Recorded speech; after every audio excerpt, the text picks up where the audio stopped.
Hi, and welcome to the Family on Purpose podcast. We're your host, Derek and Gina England. And on this podcast, as always, we're going to dive into family matters and help you to do family on purpose. So today we are diving into a topic that is speak life, the weight of your words and the weight of my words and the weight of Gina's words in our families, because what we say in our homes reverberates and lives in the hearts and the minds of all of our family members. So let's be intentional about what we say and how we say it. So what do you think? Diving in, what hits you? What are your quick hitters on the weight of your words? The weight of our words is a really, really big deal. And this is something that has taken me a long time and I've had a lot of growth in. But I come from a long line of smart mouths. I do. We are a quick-witted family. We've got a quip for about every instance. And it's hilarious to us if you're part of the smart mouth bunch. But if you're not, it's not so funny. And so mastering the words has been probably my biggest struggle in life. And how's that for raw and vulnerable? It's true. And it's true. And I'm imperfect. Well, we all are. Myself included. In fact, as we're setting up for today's podcast, my words might not have been perfect and might have been a little bit out there, and I got sloppy with my words, and that's not what we want to do, but we are all human, and we're going to go through that, right? Yeah. And I will say, as you are throwing yourself under the bus, I don't even think your words were even bad. I thought you were... It was just my attitude? It was his attitude. Okay, great. All right. So the weight of your attitude, we're going to talk about that today. No, but your words were, we need to get a move on, but it was in the tone and the attitude. So there was no foul language. There was no, slander of character or anything. It was just, we need to get a move on, and in the manner that you did it. Well, so I would say you have mastered words in such a strong suit of yours, and I can't think of someone better to speak on this topic. Well, thank you, love. I appreciate that. Well, God's word tells us that death and life are in the power of our tongues in Proverbs 18:21. And it's true, right? Thoughts become words, words become actions, actions become habits, and habits build lifestyles. Yeah. And if we have death or life in the power of our tongue, then as we build actions, we're either building death or life actions, right. Death or life habits, death or life lifestyles. And it initially begins in our thoughts, and then it moves into our words. And what we speak into life. And we want to speak good things into life. Yep. Amen. Essentially, we want to control what comes out of our mouth so that we are surgical with our words, not sloppy. Yeah. Right now, just when you said control, that just like hit me like a zinger. Like, okay, that is a fruit of the Spirit, that self-control aspect. And with the help and the grace of the Spirit, we can have self-control. You're right. That is a fruit of the Spirit. Love, joy, peace, patience, goodness, kindness, and self-control. And part of the self that we can control should be our mouth. Right. Our tongue. Right. In fact, if you're familiar with James chapter 3 is almost exclusively dedicated to how impactful our words are, our tongue is, and how important it is to control that, and how such a small member of the body can control such the culture, the environment, and the rest of your body, just like the small rudder of a ship steers the ship, a small spark starts a fire, and all of that. Yeah, it's crazy. I feel like God knew this would be a struggle for man, because you look throughout the New Testament. I mean, we're going to find, Ephesians. Hear this one, Ephesians 4:29. Let no corrupting talk come out of your mouth. Some other versions say unwholesome talk. Right. But only such as is good for building up as fits the occasion, that it may give grace to those who hear. And that's just one example. But I mean, you can flip through the entire New Testament and we're going to find pieces about our words in there and just how important that is, because like you said, first off, it promotes life or death. It has the power of that, our words. And so are we setting forest on fires with our words? Yep. Or something good, right? Yeah. Or just giving grace and love and building one another up. So Okay. We recognize it's important. Yes. What happens, or what's the problem? What's the issue that most of us deal with, and how does that affect the family? What is the issue that most of us Yeah. deal So, with? okay, how we speak or what we say is important. Mhm. Great. I get Mhm. it. Or I kind of get it. Yeah. If I do a good job, how does it affect the family? If I do a poor job in what I'm saying, how does it affect the family? Mhm. If you do a good job with your words, I feel like that strengthens individuals, and it also strengthens the family bonds. I think it creates a place of safety that I'm loved and I am poured into and built up. And I think it just gives wings to people that, hey, if you are loved and you know that you're cherished, or even speaking those good qualities, like you are godly and those kind of things, I feel like it just builds the self-esteem and allows that person to walk in that self-esteem. I think if words are harsh and you're put down and you're demeaned, yeah, that can crush the spirit. Mhm. And so many things, it talks about our words are like honeycomb, like health to our bones. And hey, are we creating healthy bodies and with our words, or tearing people down? I think it has the potential to build up or to crush. I agree. And you talk about crush. So the subtitle of today is The Weight of Your Words. I heard a pastor say years ago, hey, your words have weight, especially in the home. We can all think of, hey, the weight of our words in the workplace, the weight of our words at school, whether it's a friend, a bully, a principal, whether it's a boss, a coworker, the weight of their words. In the home, our words, especially as parents, have weight. Mom's words, the pastor said, mom's words weigh 50 pounds, but dad's words weigh 1,000 pounds That's each. huge. That's huge. And what a responsibility. Sure. I think, so I've got this little dad calendar that I flip every day, and it has a little cute quote. I think most of what I teach about or talk about comes from that. But it says, if you want to keep a kid's feet on the ground, put some weight on their shoulders. And so I think about, okay, the weight of our words, how do you put weight on their shoulders?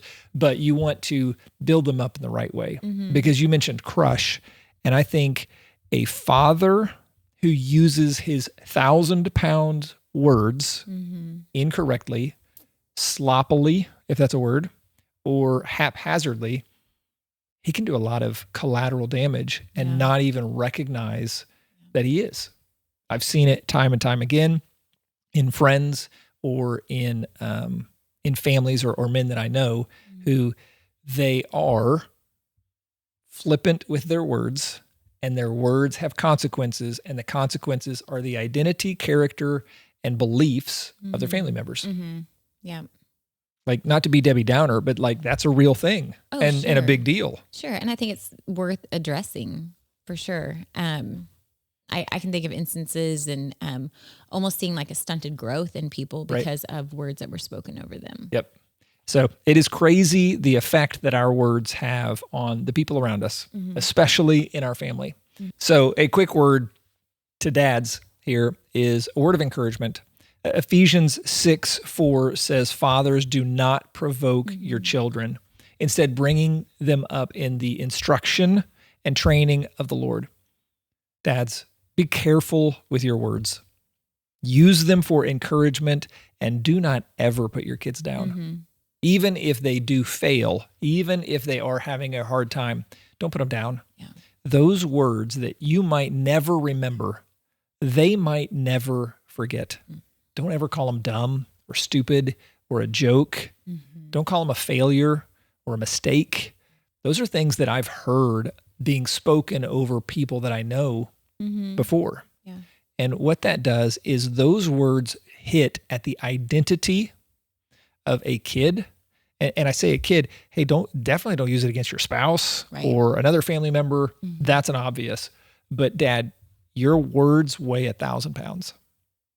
Let's use those 1,000 pounds underneath the kid to build up a foundation of who they are, so that it is a firm, strong foundation, not throwing your words on top of a kid. so that it crushes them under that weight. Mm-hmm. That's so good. I love that encouragement. Thank you. Well, I mean, dads should be the family's greatest champion. Mm-hmm. If your words weigh the most, right, let's use them for the most effect and the best benefit of everybody that, frankly, you've been called to stand and live in charge of, and that's your family. Yep. And using the word champion, like, let's champion our families, whether it's your spouse or your children. Be the loudest encourager in their lives. Champion them, root for them, celebrate them. Use your words generously and lavishly. Because, Derek, I feel like there's so much in the weight of our words, but also in the words that aren't spoken. True. Like, how many people long to hear that I love you or I'm proud of you? True. Sons and daughters. And I'm talking about adults. Yeah. 40, 50, Oh, yeah. 60 years old, still longing to hear from their dad or mom. And I'm proud of you. Right. Or you have what it takes. Like, let's not just hold them in. And it's not just what you say, but it's also what you don't say. Yep. Absolutely. Those words that need to be said. You're right. You're right. Greg, who started Family ID, and I've gotten to listen to him for a decade now, he says, hey, be an over-the-top verbal communicator of your love and encouragement and support. In fact, make it so absolutely ridiculous that the family gets tired of hearing you say great and encouraging things to them. Hey, I love you. You're so incredible. I'm proud of you. You're so great. Dad, I know. You said it 10 minutes ago. Don't say it again. It's too much. It's enough. But let's be that. Right.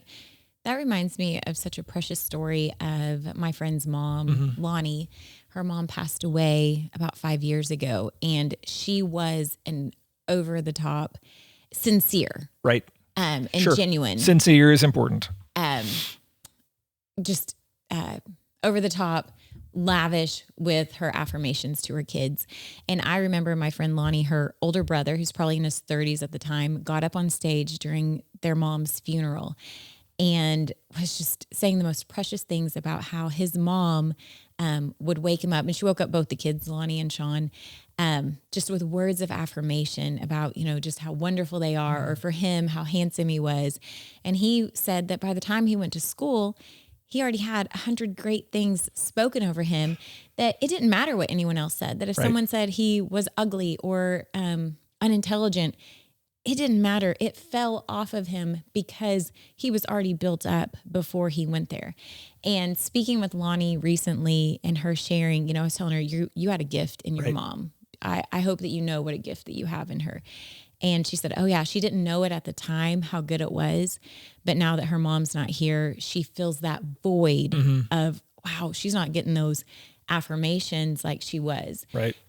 But just encouraging her, like, how it feels, like, go on and do that to your two boys. And I believe that she will. But what a testimony, and what a legacy that she leaves, and what a memory. And that's a gift that these kids treasure. Yeah.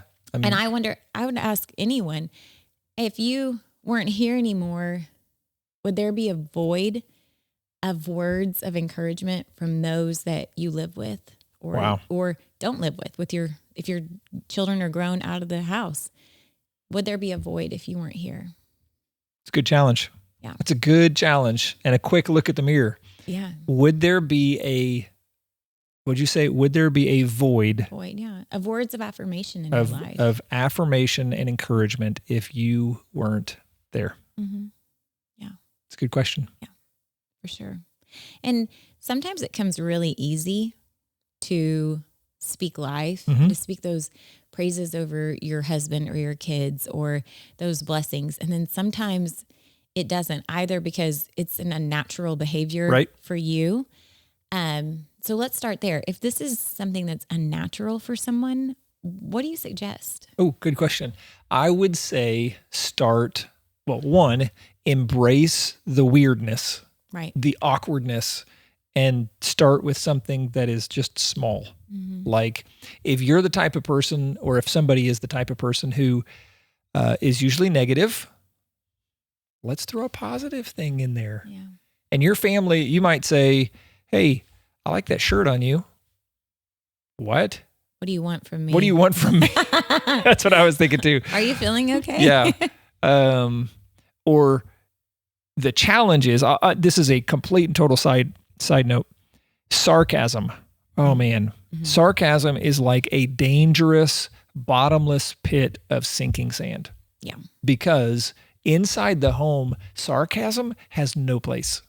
Because if you were a negative person and then suddenly you actually genuinely mean, that shirt looks nice on you, how is everybody going to receive it based on your sarcasm over the previous years and years and decades of history?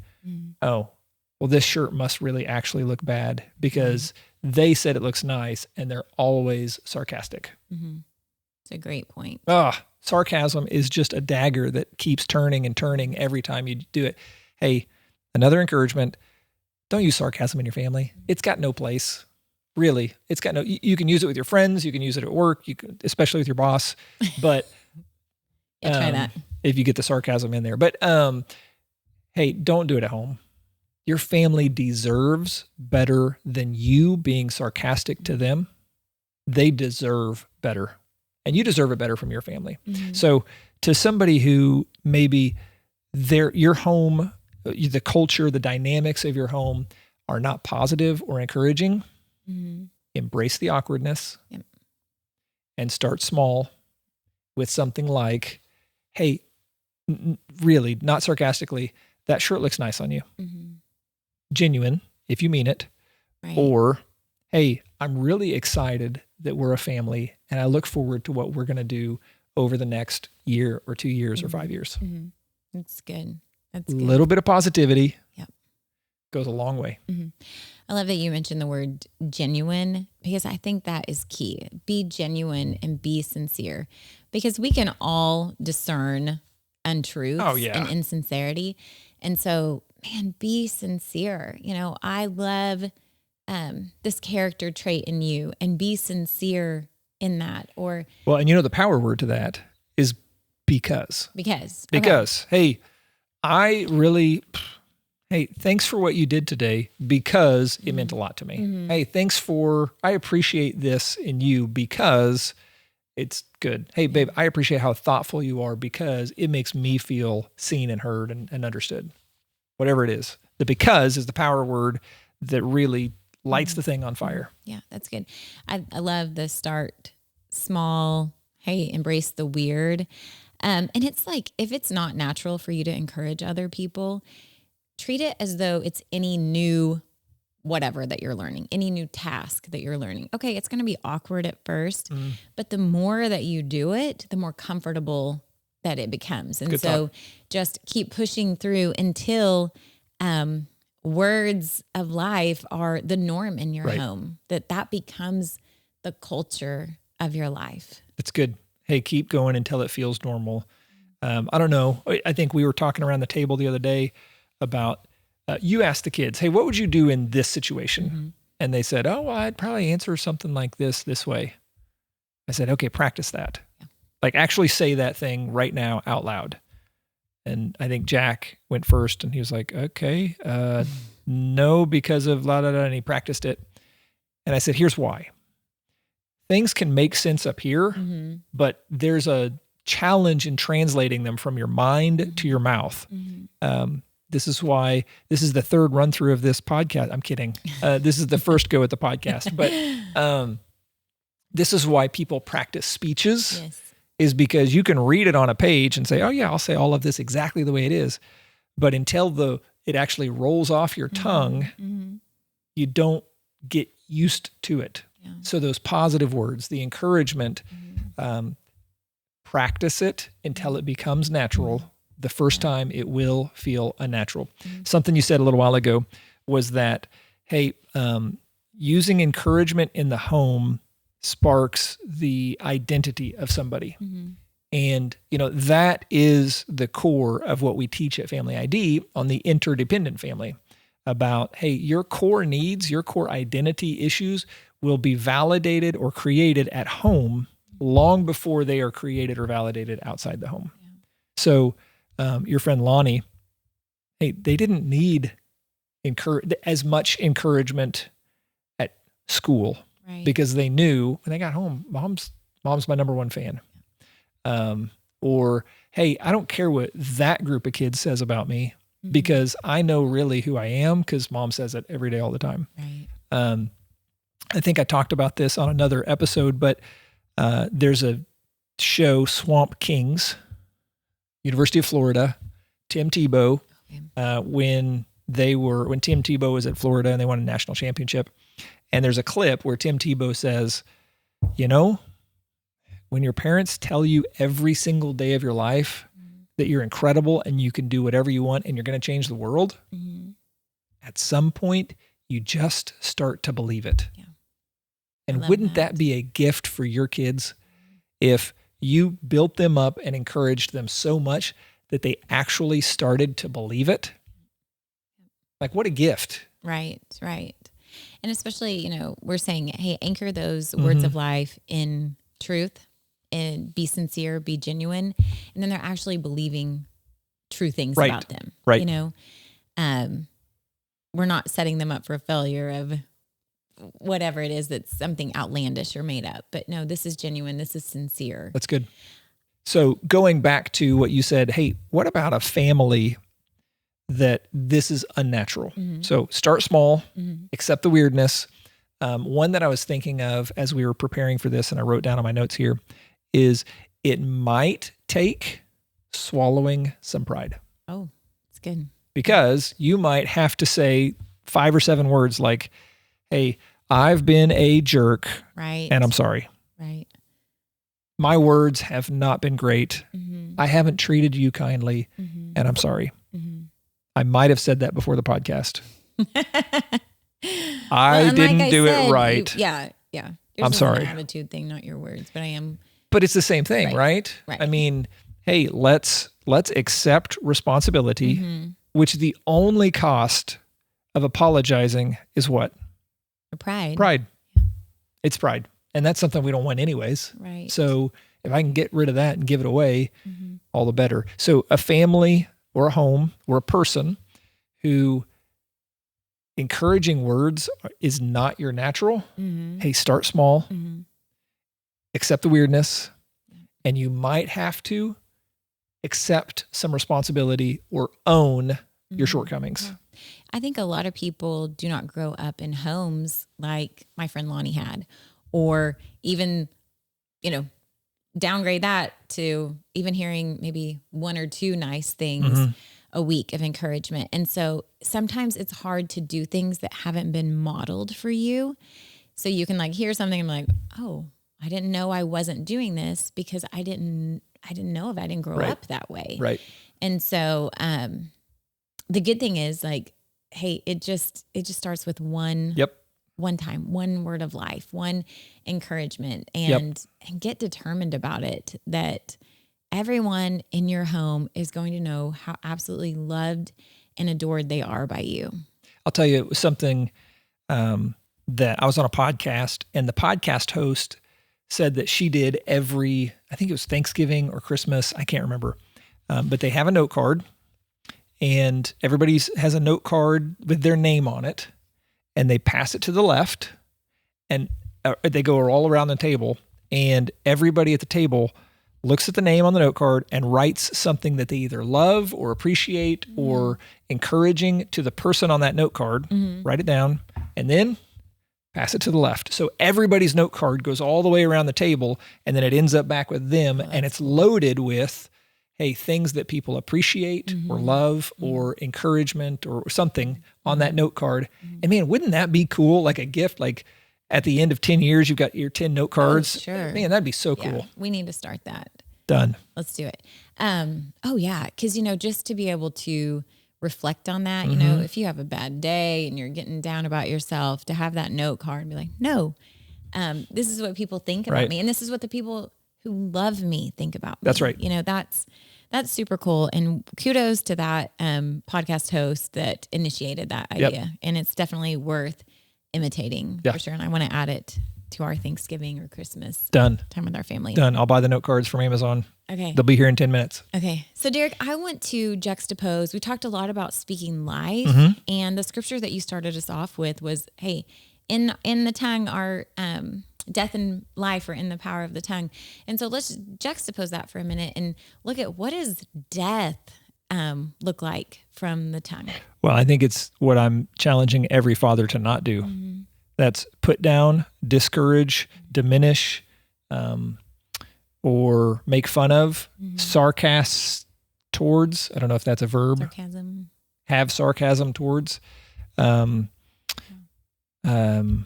think that is death. Yeah. It doesn't build somebody up. You say it when you lead teenage girls at church and have a Bible study group there. And it was, hey, everything out of your mouth is either building up or tearing down. And I think speaking death is tearing somebody down. Yeah, that's right. And I think you can use your words. They can bond or they can break. They can bond relationship. They can break relationship. And I think that we have to just hold these relationships so dear to say, not a chance. Am I going to break this in my family? Not a chance. I'm going to speak life. I think, you talk about speaking death. So I think that is speaking death. What's the result of speaking death? I think it's hopelessness. I think it's despair. I think it is rebellion, resistance, resignation. I think it is resignment. I think it is, I think all of that comes from death, speaking death or having death spoken over somebody, according to God's word here, Proverbs 18:21.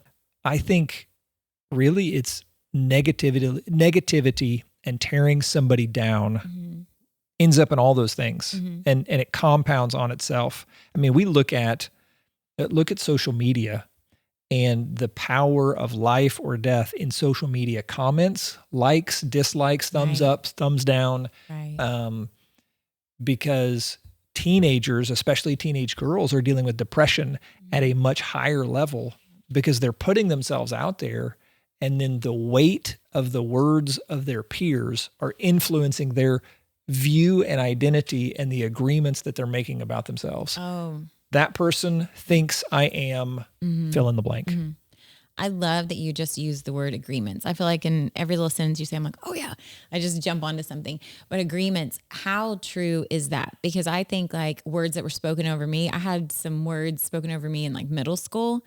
And I think it took like 20 years to put that thing, to death because I just, it was spoken over me. I made the agreement. Yes, that is true. And it never once. And so say that real quick. What is an agreement? So an agreement is something that you or someone else says, speaks, or own thought of yours, and you agree to its validity. You agree to it being truth, and then you own it and you own take it on. You attach it to your identity, right? Yep. And so I think like, you can have a sibling that bullies you, and that younger sibling or older, whoever that is, takes that with them their entire lives. And man, so much of it is untrue. And how much different would we live if we didn't make those agreements? Right. And negative agreements, right? I think positive agreements reflect in confidence. Yes. Reflect in confidence. Hey, these people believe this about me. I'm going to believe it. Yeah. Now I'm confident in that area. Yeah, that's right. But agreements are a dangerous, dangerous thing because they become this lens through which they see everybody, myself, yourself, through which we see the world. And so if we have an agreement and we are seeing the world through that agreement, it is of course I'm blank, because I'll give you an example. Of course I fumbled the ball. I'm clumsy, right? Like that's the agreement is I'm clumsy. So therefore somebody says, well, of course I fumbled the ball. Right. Or maybe that person doesn't try out for sports because they say, oh wait, I'm clumsy. I can't. That's right. I can't do whatever that sport is. Hey, I'm never going to try trigonometry or calculus because I'm just not smart. Right. Somebody said I wasn't smart, and they're probably right. I'm probably not smart. So I'm never going to try that. I'm not smart. Yeah, it's true. So I would encourage everyone listening just to sit for a time, whether it's after this podcast or in the next week, and just ask the Lord to reveal to you, are there any untrue agreements that I am believing? And maybe get out pen and paper and just write those things. And it can be from early childhood that we have made these untrue agreements. It can happen in adulthood.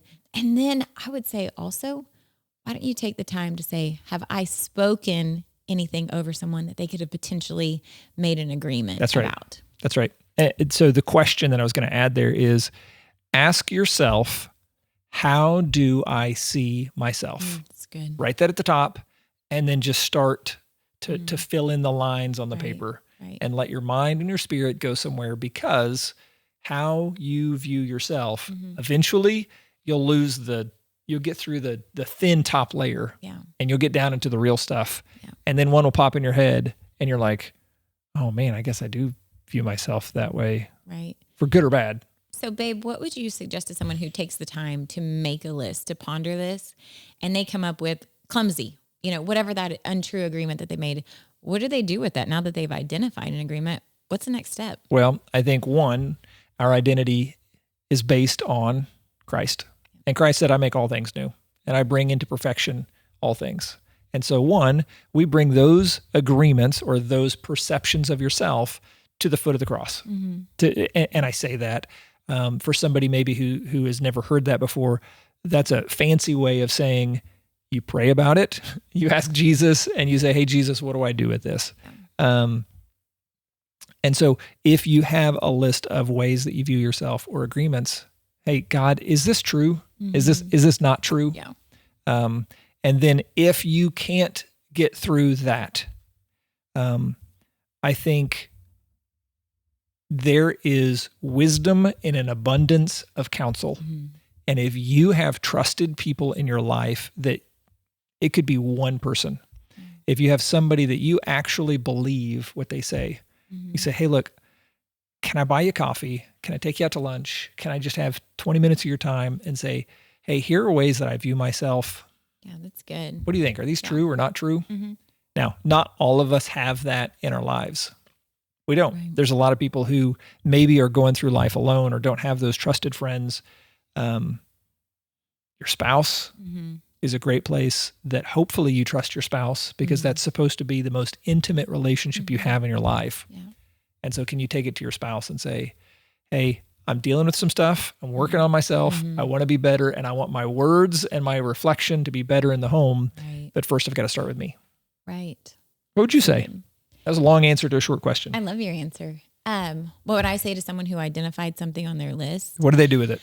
So I would say that, we take it captive and we make it obedient to Christ. And so I think we'd say, if clumsy was on our list, and we know that we're not, it's okay to be clumsy. If you are clumsy, that's it's okay. We're not saying clumsy is bad. I'm just saying the agreement is clumsy. So therefore, to an unclumsy person. Right. So when you identify something that's untrue, I would just denounce it at that point and say, I am not clumsy. What would be that? What's the opposite? Coordinated. I'm highly coordinated. Yes. And just, I would even go as far to forgive that person, because maybe there's something that's like tethering you to this, and just, okay, I forgive, my aunt, or, whomever it was that spoke that guy at school. Okay. I forgive them. I do not agree with this. And I think like the spoken word is so important, because obviously we know it's important. That's how God created our universe. That's how he spoke it into creation. And so, just speak life into that situation. And we talk a lot about speaking life, the weight of your words, to your family, to your spouse and your children. I think let's also include your own self into that, because there's a lot of chatter that can go on, and we need to be speaking life to our own selves and check our thought lives. Absolutely. Yeah. I want to add another thing. So obviously I'm honing in on your death and life are in the power of the tongue. And I think we are spending time emphasizing the weight of the words in our home. But I would say I'm even cautious of what people say outside of the home. And this goes for outside of the home, what people say. And this, I was taking our son, Jack, to the eye doctor just a few weeks ago, and his vision had degraded more than expected. And so our eye doctor is our friend, and we've been in Bible study with him in the past, and we've known him for years and years. And so he starts saying, okay, Jack's on this trajectory of, whatever with his vision. I'm like, nope, don't even say it. Don't even say it. Like, I didn't want that spoken over him because our words are so powerful. And that's just, kind of in fun that I had that experience with our eye doctor. But the truth is, like, hey, be careful, because that could have been an agreement. Right. Okay. Hey, that's right. And I know, like, okay, you think you're going to go in this way. And think about the times where you say stuff that if you're tired and then you say you're tired, maybe, 0 is like, whatever. Okay. You have your energy. And then like 10 is like, you have to go to bed. And I think the more, okay, you say you're tired, you go in reverse order. 0 would be go to bed to me. 10 optimal energy. 10 would be like I am charged, ready to go Okay. take on the world. Well, yeah, I agree. But in this, I need to climb my numbers. Oh, okay. So 0 is like feeling great. And then somebody speaks over themselves. Okay, they're tired. Okay, maybe that tiredness creeps up a little bit. And I feel like the more that it's spoken, like it just breathes life to that. Or same thing with headaches. Yeah. Okay, they say their head's hurting, and maybe it's like at a 2. But now that they've said it after 25 times, maybe the pain is intensifying. Yeah. And so it works the other way too. Hey, I feel great and I'm tired. Yes. And it goes down. That's right. Like I'm a not battery tired. level. Yeah. Usually I don't even say I'm tired to Derek, but I'll say like, I'm a little T right now because I don't want my, it's true. I that don't is want true. to creep up in my That is tiredness true. because I'm like, nope. I am. That is true. I'm But what that goes back to our thoughts become words, our words become actions, our actions become habits, our habits become lifestyle. Mm-hmm. And if our thoughts are agreements, then we speak in our agreements into life, and we give life to the negative places instead of life to the positive places. Right. I think for everybody, I would encourage you to, hey, I used it on another episode. We don't leave the house with mismatched clothes or mismatched socks. Mm-hmm. We're not sloppy in our appearance. We're not sloppy in our presentation. We're not sloppy here. Let's not be sloppy with our words. Right. And if words are a struggle for you, there's that THINK acronym. What is that? Tell me that. And so I had to write it down or type it up. But T, okay, think before you speak. H is what you're saying helpful. I, is it inspiring? N, does it need to be said? Or K, is it kind? So it's kind of like this gate over your mouth. Like okay, let's just stop. Take that pause for just a second. Which is probably what me and my smart mouth I didn't do that earlier. I mean, that's a lot to think through, no pun intended, ahead of saying something. Right. But yeah. But if we do pause and have those moments of thinking. Well, it's think before you speak. Right. I mean, it's whatever the saying is. Yeah, that's true. And but I would add to that. Let me add to that. When we're not sloppy with our words, and I know it's possible that we can not be sloppy with our words. Right. Because I don't know if you've ever been around a different company. It's not the house, but it's maybe a friend you want to impress, or it's a coworker or a boss, or how about a job interview?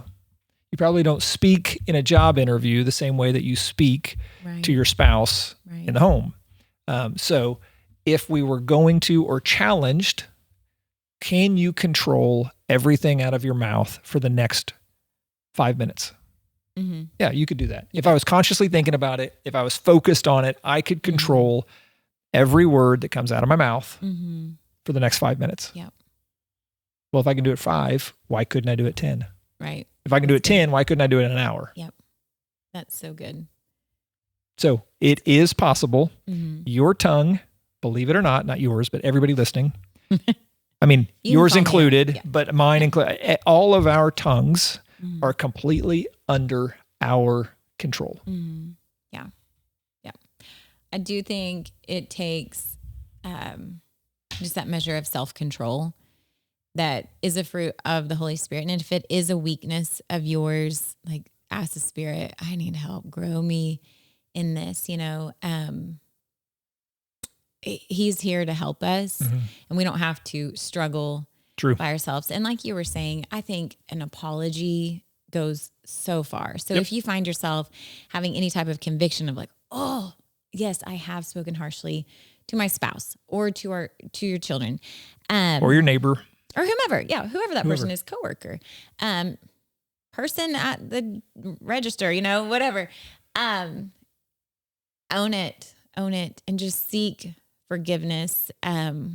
I think that wounds can be healed through that, and a lot can come with just seeking forgiveness, and it brings reconciliation. And I do want to say a sidebar. I have said I've been a smart mouth about 3 times now on this podcast. And typically it's not like at the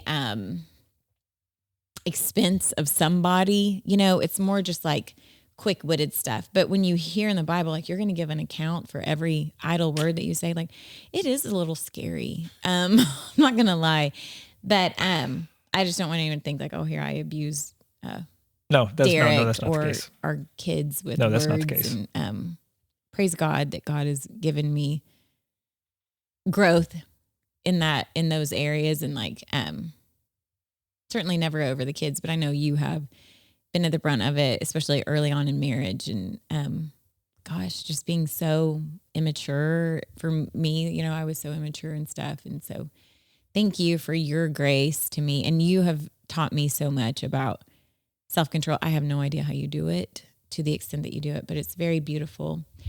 Well, thank you, baby. I appreciate that. And our daughter is so precious. In 2018, she painted this at Christmas, and it said from Proverbs 31:26, she opens her mouth with wisdom, and the teaching of kindness is on her tongue. And it says, I love you, Mom. And this is on my nightstand. And I'll tell you, like, seeing that every time my eyes make eye contact with this, like, I want to be this for her. Like, I want her to say, my mom was Proverbs 31:26. And so, there's talking about kindness in here. Mm-hmm.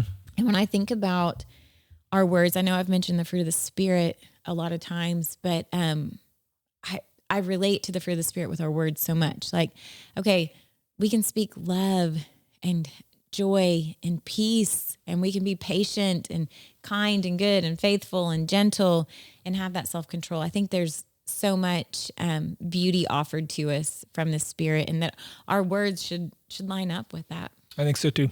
It's a good point, babe. And you do exhibit that. You do a great job of being that. Well, I'm a little sassafras at times, that's for sure. It's good. But I think my smart mouth is more like quick-wittedness, or... Yeah. How would you describe it? I would say you are filled with vigor and fire. Feisty. Yes. Feisty. Yeah. You talk about our words must align with that. So I've got a note here. Again, going back to my dad calendar that flips every day. There's one, and it's one of my favorites, and it says, dads, teach your children the true meaning of being famous, to be known as a man of great character to many in your community. And it's just a humbling statement of, hey, we see famous people, we see celebrities, but really, a true celebrity is somebody who has great character. And somebody who has great character, their words align with their actions. Yep. I don't know a lot of men with great character who are negative and nasty and disgusting with their words and speak death.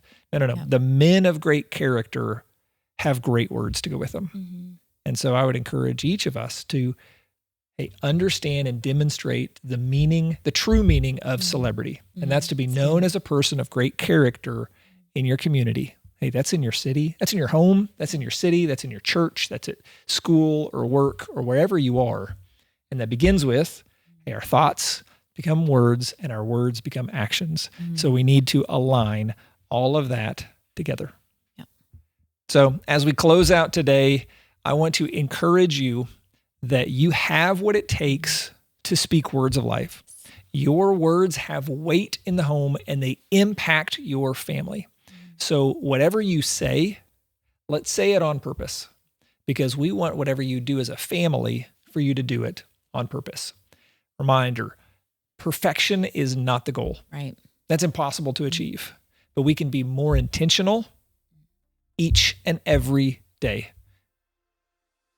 So thanks for joining us at Family on Purpose. We'll see you next time.